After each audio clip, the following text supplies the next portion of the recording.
बाबु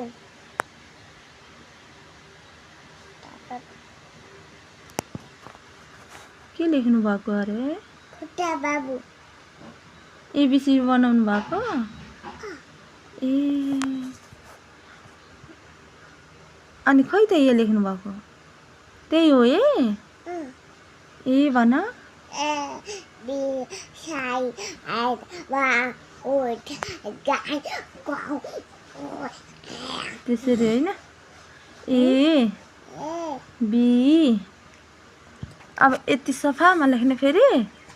भाइले यहाँ राम्रो लेख्नु भयो नि यहाँ लेख्नुहुन्छ ल यहाँ ल लेख्नु के हो त बी अनि बी अनि सी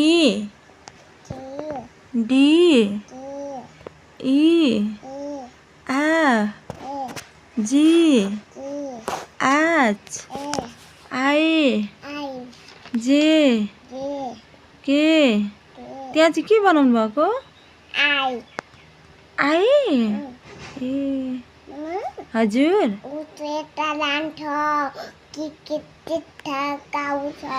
हो काउ लेख्नु भएको हजुरले ए